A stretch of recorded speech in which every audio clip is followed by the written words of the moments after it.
Wow, a certified Bandai Namco classic. This is like comical how absurd things are getting now in the gaming world. So we're going to be talking about Elden Ring Nightreign. Mixed reviews. How many of you, okay, raise your hand. Put a hand emoji in chat if you're a From Software fan and or have played Elden Ring or seen things about Elden Ring that you like or don't like. But we have finally reached, not necessarily an impasse, because I don't think From Software fans care nearly as much to criticize it, but something is occurring. I don't know if it's good or bad. I think the most this game had 300,000 people on Steam charts for a DLC, which is insane, but it's not really that surprising because it's Elden Ring, one of the best-selling modern games of all time. But now we are going to get into the pricing of this game, the mechanics, all of that. So this DLC is $40. $40 for this DLC. I just want you to preface that it's $40. These reviews mostly are trash. Okay, they're not, the most of the positive ones are just, I'm here to farm Steam awards. Much ado about nothing, as Shakespeare said. Hardest boss in the game is called Friendless Loner Player. Why do they say that, if you might wonder? Is that this game is predicated on co-op, and even the difficulty is predicated on the co-op. One of the most important things is being also to play solo, especially in a game where you don't have voice chat. Elden Ring Nightreign in 2025 made the same mistake as Dead by Daylight did in 2016. Oh, what? Do you even understand what multiplayer was, Miyazaki? Did anyone at From Software or Bandai Namco? What is multiplayer for? Play with your friends. Like, what's one of the things you want to do with your friends? Talk to them. Discord's been around for 10 years. Skype is now gone, and now you're just like, screw it. Just go use Discord to talk to each other. Add duo communication to crossplay, it'll be perfect. Great. Thanks for the review. You're just saying to do a thing. That's not a review. Rest in peace, Skype. Exactly. Booted up the game full of confidence. Tutorial easy. I'm basically a Souls veteran.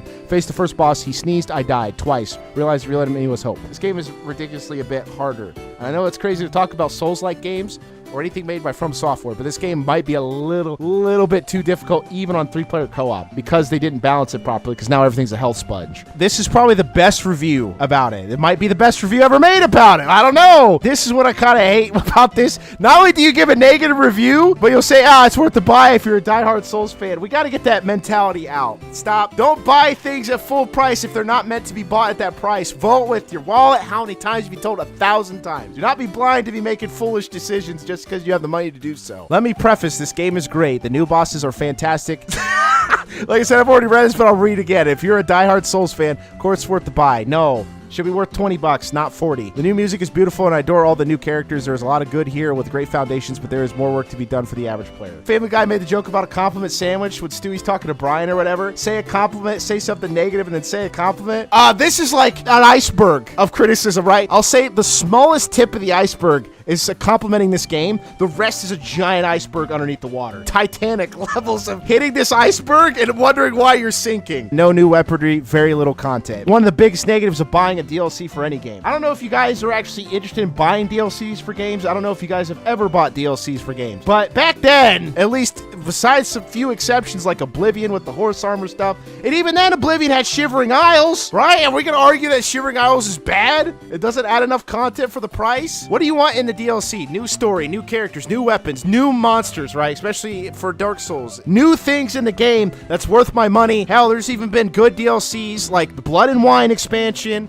for Witcher 3 that was worth the price. Absolutely. But it had new areas, new stuff to do, and a lot more interesting characters because that game's more character-driven as well. But the fact that there's so very little new content for 40 bucks is insane. Because essentially what you're buying this for is co-op mode. 3-player co-op. And like I said, if you don't have friends to play with, playing with randoms is going to be a pain in the ass. Because this is exactly the same problem and criticism I had about Dead by Daylight. Solo queuing is a disaster, and if you don't have friends that are on consistently to play this game day in and day out, because matches aren't like 2 minutes. They're not quick, succinct, and to the point. They take time to get invested into because of how difficult it is for a solo queuer in order to get the matches done. That's the problem with Elden Ring as well. It's like solo queue is just going to be not nearly as interesting or fun. I don't even think there's summons. That's the worst part about this. Like, you're forcing co-op. Co-op should always be an option. That's why summons are so good in the Souls series, because they're not mandatory to have. Better yet, they reward you for talking to NPCs that end up becoming summons later on. It's a good concept to have in your game because it rewards you for what? Exploration. Nightreign is an asset flip of Elden Ring. Do you know how insane that is to say about a modern AAA game, like better yet, From Software game? It's an asset flip for $40? Oh man, you just said, well, if you're a diehard Souls fan, whatever, just ignore it. Are you out of your mind? Which was expected, and From Software didn't try to hide that. Which was expected? You expected this to be an asset flip. If this was Ubisoft, you guys would be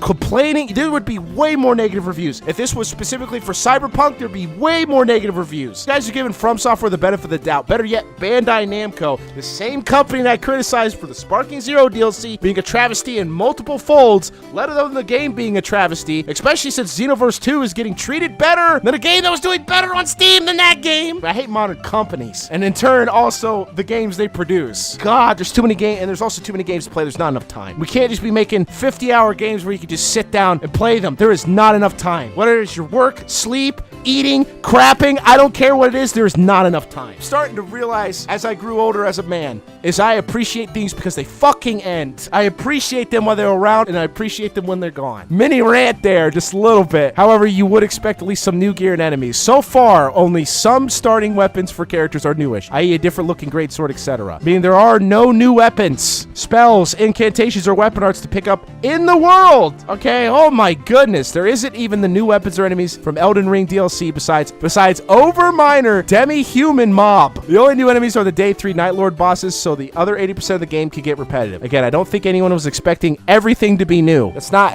I don't like that sentence either. It's not about everything needs to be new, but it needs to be new enough. And I know that might be a hard metric, but just compare it to the Shadow of the Erdtree and compare it to Nightreign. These are both DLCs for Elden Ring. Compare what Erdtree did for better or for worse, then compare what Nightreign did for better or for worse. And you'll see there's a distinct disparity between these two DLCs, especially for the price of $40. And I could argue that's a lot of the Souls-like games or Souls games in general, so you could probably fight the same mob over and over again, either through death or the fact that they copy and pasted and put it in a new area with a color swap, whatever. Dark Souls 1 kind of did a little bit better. It's not nearly as egregious. Elden Ring's a larger map, so of course you're going to see a lot of things repeat. It's about expanding the content out for better or for worse. It's like a balloon. The consistency of a balloon is a bit different when it's shrunken down than it is expanded. When the balloon is expanded, you start seeing that it gets paler and paler as the air fills up the balloon, right? Or helium. It starts stretching a little bit too thin to where you start seeing the flaws more apparently. But when you keep it tight-knit and when everything's connected like the way Dark Souls 1 is, it's a lot easier to understand and actually play too. But some new stuff was expected. Everything was expected. Although the new Night Lord bosses are brilliant, beautiful, and function fantastically in multiplayer, the bulk of the rest of the game is pretty samey. Extremely poor communication tools. Well, shocker. Like I said, the same problem with Dead by Daylight. Even though they're functionally different games, but having communication is key. And if you can't do a lot of communication, even the simplest stuff is going to be hard to do anything. Most PvE group games like this have pinging, voice lines, etc. to facilitate communicating with randoms. Even DBD has that to that degree. It's not the best though. Elden Ring has almost nothing. You can put a marker down on the map and that's about the limitation of your communications. Yep. Even something as minor as seeing your party members in the hub is missing. Right, in the hub. You can't see them on the map. I'll give them that. You can. You can see a big old circle to let you know, yes, this is your party or whatever you want to call it, if you won't even call it a party. Overly strong encouragement for group play. This is not good. Do not force co-op. Should always be an option. That's why the Elden Ring mod is a mod that doesn't force you to play co-op. That's why summons exist, because they don't force you to use summons. You had to use a humanity to even use summons at that point. You couldn't be hollowed out, which is also another added gimmick, is that you need certain requirements in order to gain that summon. With decent game design, you can queue solo or with 3 randoms. Well, it's with 2 randoms. It's 3-player co-op. It's actually with 2 randoms. You're not the random. However, the game is pretty difficult balanced towards 3 players, especially Night Lords, because they have too much health. It's funny, they did the same problem that I have with Monster Hunter World Iceborne. Not only enemies move around too quickly in order for you to hit them, especially depending on what class you are, because you screw basically like you're screwing hammer players, you're screwing greatsword players, because first of all, I don't want to use the clutch claw. Quit trying to force it on everything, especially when they redid the original base game of Monster Hunter World to be relying on the clutch claw. No thank you. If I wanted mobility, I'd play Insect Glaive. It's right there. I don't have to pay for the Insect Glaive. I could play Insect Glaive whenever I want. If I wanted to play mobility, I'd play a mobility class. No, I want damage. Fundamental game design. Why do I pick the heavy slab of iron over a piece of iron that could be shot? I don't know, because it does more damage, but I take the trade-off that it's slower. I continue to regress and digress and turning into a blob. If I'm not one already. Even with 3 legacy players, all of us playing for 5 to 10 plus years of Souls games, it was difficult to beat the first Night Lord. Meaning without a dedicated group of friends, you're likely at the mercy of randoms to regress, people disconnecting, trolling, leaving at inopportune times. Or just being new or less skilled is just what you're going to have to put up with, I guess. We had 2 randoms leave disconnect before the second night finish, and the game does not auto-adjust, making the final boss rush nigh impossible with inflated pinata health pools. There's no 2-player queuing, though they've said it will be implemented at some point. Why wasn't there in the first place? Why can't you properly queue with another person? This was solved years ago. Did COD fix it? COD had this. Modern Warfare had this. 2007? Rough experience for new players, a lack of progression. This is just a similar criticism of the top one. These 2 should have been combined, but they tried to put this separately. So for new people coming in, they understand. You better have friends to play with, and even then, they better be so dang good that even if you understand the game or put hundreds of hours of Elden Ring, realize that this is a different setup and learn to adapt to it the best you can. Because like I said, this is a roguelike. Do you want to play Hades but Elden Ring? Here you go. Lack of progression, the game's difficulty hard even for the first boss set is going to be a serious barrier of entry to new players. We're all here for difficulty, but for a healthy multiplayer only game to survive, it needs to be able to ease players in. The game very much expects you to already be familiar with enemies and weapons from Elden Ring. Struggles, I don't know why, and the UI is struggles, and the UI struggles to properly show what spells, buffs, and weapon arts do. If you're new to Souls games, I'm sorry, you're going to have a really rough time starting with Nightreign. Well, Nightreign has the ability to climb up walls and stuff like that. There's like spirit streams that you can jump up to in the air, and I think Elden Ring has something similar to that. Limited sense of progression. Like I said, this is like a roguelike. So like Hades, you're going to be trying to make progress through these levels, but it's randomized. I don't think that's good for a Dark Souls game, but I could be wrong. They'll end up making another one that's just like it, and just like, yeah, screw it. No, we don't want to make Sekiro 2 or Bloodborne 2. Nah, let's make this. There's no real progression without beating Night Lord bosses initially if you have access to very little until your first kill. Night Lords are difficult to kill, so if you're a new player and not able to reliably down them, or even if you're struggling as a veteran, you're going to be spinning your wheels without feeling any sense of progression for a while. To compare to Helldivers, hey, a modern game, you always gain levels, which shows time played to give some sense of progress and currency to spend on permanent upgrades, even if you fail. Nightreign does not have anything equivalent. There's a shop that lets you spend some currency for small upgrades, plus 2 decks, start with a lightning residue effect, etc., but it's easy to buy it all, and the upgrades you can get are pretty minor. At least till you kill Night Lord bosses, all progression is tied to downing Night Lord bosses. The relics are kind of permanent. When your whole party dies, you get relics for the progress you made in the game, and that's what you attach to the character. But there's character classes like Mage, Range. It's really weird, because I thought you would just pick your character from the previous DLC or game and then just throw them into that and then balance it based off that. No, you have to choose a class. So if you want to be Mage, you can be Mage. You want to be the Range guy, be the Range guy. Limited customization for runs. Runs are repetitive right off the bat, being 99.9% recycled Elden Ring gear and enemies, but I expected to be able to select different starting weapon spells and or abilities to give runs more variation and as progression. Hey, like Hades or like any other roguelike. They don't do that. You reset every time, but without the, obviously you get the relics, but that's it. You have to go back out in the world and go get the weapons again. But they're, like I said, they're randomized. So if you wanted that lava staff, you're more than likely not going to get it. You're going to get another mage staff. Maybe try out a great hammer on Wild or a crossbow on Iron Eye, etc. At time of writing, there's only minor changes you can make with relics, which is what I talked about. Start with this buff, start with a fire damage on your weapon or that consumable, and that's about it. I'd expect some options to swap out character skills or starting weapons. Yep. Paid characters. If you notice at the top, it's actually $54.99 for the deluxe pack. The language of the deluxe edition implies future characters will be with cash, as they are the only real variations to runs in this game. This is getting replayability and content behind money. Massively inflated health pools mixed with weird pacing. Nightreign wants you to go, go, go. Enhanced movement and speed mixed with limited time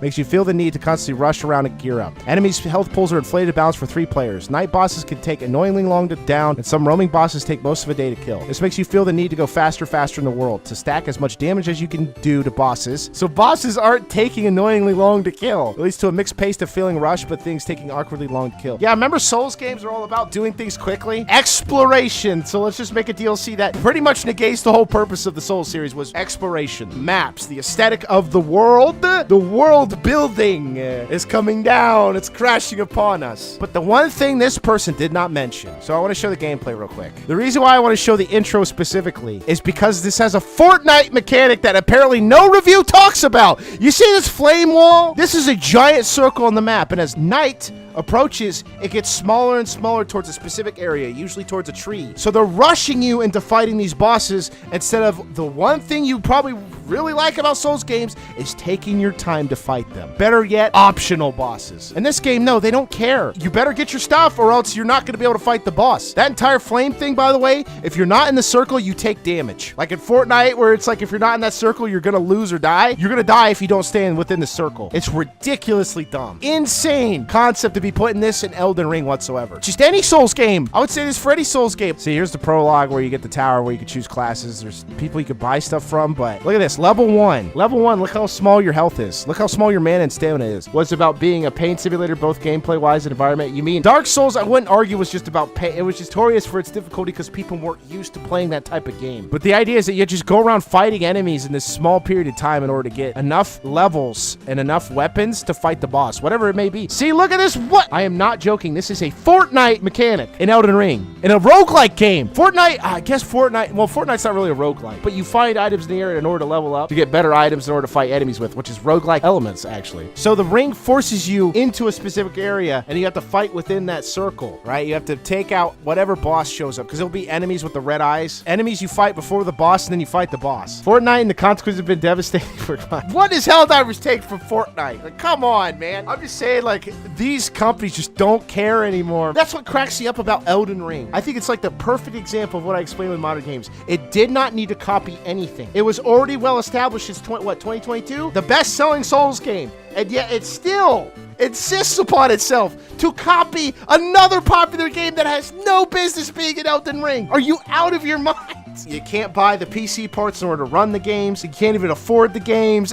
But that's it. That's all this game is. I feel like this guy went out of his way to intentionally overlevel or knew where places were to go grab things. Go to the churches for the Estus flask. Go to the place to grab this. This is obviously tempered footage. They cut things out because they only wanted to show off the bosses. But they didn't show how many times they died. Notice how they're a lower level here? They died. They died. I'm like, I'm glad you showed all the good footage, but not the fact that you were dying a million times, constantly resetting and changing classes. Also, the drops are not very good all the time either. There are just going to be some drops where it doesn't benefit your classes. Like, why did I waste my time even fighting this enemy if I'm not going to get anything that benefits my class?